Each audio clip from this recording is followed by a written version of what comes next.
সাথে রাবিশ কথা বলবেন না। আমিও দেখেছি সাইদের হাতে অস্ত্র ছিল, অবশ্যই ছিল। আমি কি অন্ধ মানুষ? তার হাতে লাঠি ছোটা ছিল, আমি নিজে দেখেছি। লাঠি দিয়ে সে মেরে আপনি শুনেন, আপনি তো একা দেখেননি নাকি, আরো অনেকেই দেখেছে। সেটাই বলছি, তাহলে আমিও দেখেছি, আমি দেখেছি যে অবস্থা। কথা শুনে মনে হচ্ছে না আপনি দেখেছেন। ডোন্ট প্লিজ এই ধরনের রাবিশ কথা বলবেন না আমার সাথে, আমার সাথে রাবিশ কথা বলবেন না। আমিও দেখেছি।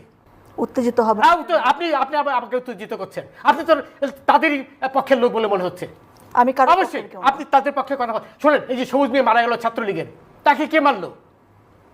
তাকে কে মারলো? সেটা তদন্ত হবে না? তদন্ত হবে তো, ওইটা সাইদেরও তো তদন্ত হবে, সবই তো তদন্ত হবে। সাইদকে কে মেরেছে সেটা দেখা যাচ্ছে। আমি তো দেখেছি। আপনি আমাকে বোঝানোর চেষ্টা করছেন যে আমি দেখিনি নাকি? এই ধরনের রাবিশ কথা আমার সাথে বলবেন না, রাবিশ কথা বলবেন না। আমি কিচ্ছু রাবিশ বলছি না। অবশ্যই রাবিশ কথা বলছেন না, অবশ্যই রাবিশ কথা বলছেন। আপনি ওদের পক্ষে হয়ে কথা বলছেন। আমি কারোর পক্ষে কিছু বলছি না। স্পষ্টভাবে ওদের পক্ষে হয়ে কথা বলছেন। আমি নিরপেক্ষ কথা। আপনি ওটাও নিরপেক্ষ নন। এরপরে আমাকে বলতে দেন আগে।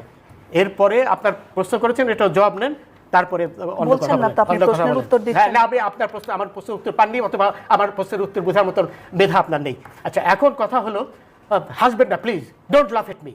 আচ্ছা, এখন কথা হলো, জাস্টিস শামসুদ্দিন চৌধুরী মানিক, আপনি আমার নামটা ভালো করে উচ্চারণ করতে পারেন না নাকি? এটি থেকে বোঝা যাচ্ছে যে আপনি আমার প্রতি আক্রোশ নিয়ে এখানে বসেছেন। আমি যেটা বলেছি ঠিকই বলেছি, এবং আপনার প্রতি যেটা আপনি আমাকে অপমান করেছেন, আমার নামটা পর্যন্ত আপনি ঠিক মতো উচ্চারণ করতে পারেন না। আপনার লজ্জা হওয়া উচিত। এবং রনি যেটা বললো, আপনি এমন ভাব দেখাচ্ছেন যে আপনি একাই সেই টেলিভিশনটা দেখেছেন। আমি যখন বললাম আমিও দেখেছি, তারপরে আবার আপনি আমাকে বারবার উস্কানি দিচ্ছেন যে আমি দেখেছি কিনা। তার মানে আপনি একাই দেখেছেন, আর কেউ দেখেনি। শোনেন রনি, কালকে যে না উত্তেজিত হওয়ার কারণ হচ্ছেন আপনি আমাকে উত্তেজিত করছেন, মানে এমন ভাব দেখাচ্ছেন যে আপনি একাই দেখেছেন, আমি দেখিনি। এবং পুরো বাংলাদেশ দেখেছে না, পুরো বাংলাদেশ দেখেছে, বাংলাদেশ আর এখানে আসেনি, তাই তো? আমিও তো দেখেছি। আমি কি অন্ধ ছিলাম? অবশ্যই আপনি বাংলাদেশে। তাহলে আবার আমি যখন বললাম আমি দেখেছি, তারপর আপনার অ্যাঙ্কার হিসেবে আপনার চুপ হয়ে যাওয়া উচিত ছিল। আপনি আবার আমাকে খোঁচাচ্ছেন। শুনেন, এইখানে আমাকে বলতে দেন প্লিজ লেট মি স্পিক।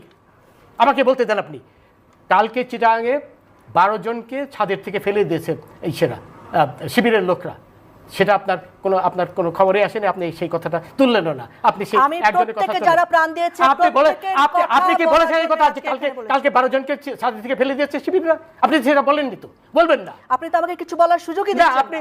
আপনি তো শুরুই করেছেন এইভাবে যে আপনি পরিষ্কারভাবে প্রমাণ করেছেন আপনি তাদেরই লোক।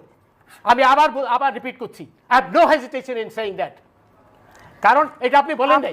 কালকে নারী হিসেবে যে মিনিমাম সম্মান দেওয়া দরকার সেটাও আপনি আমাকে সম্মান দিয়েছেন। আপনি কোনো প্রকার অসম্মান করিনি। আপনি আপনি আবার নারীর কোটা চান, আবার এখানে নারীর সম্মান চাচ্ছেন।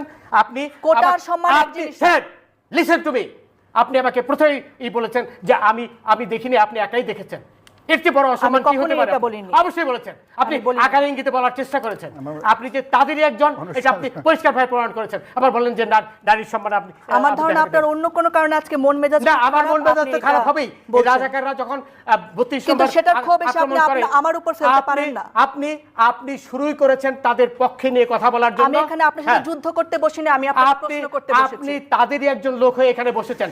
আমি কোনো প্রকার যুদ্ধ করতে, আমি এখানে নিরপেক্ষভাবে বসি। আপনি প্লিজ কিপ কোয়েট। আপনি এখানে অ্যাঙ্কার হিসেবে যে নিরাপত্তার দায়িত্ব সেটা আপনি পালন করেননি বলেই আমি উত্তেজিত হয়েছি। আবার নারীর কথা বলছেন আপনি শুরুর থেকেই। এখন এই যে 12 জনকে আপনার ছাদে থেকে ফেলে দিল, এই কথাটা তো বলেননি। এই কথা দিয়ে আপনার শুরু করা উচিত ছিল। সেই 12 জন হাসপাতালে করছে, সেটা দিয়ে আপনার শুরু করা উচিত ছিল কথা। এখন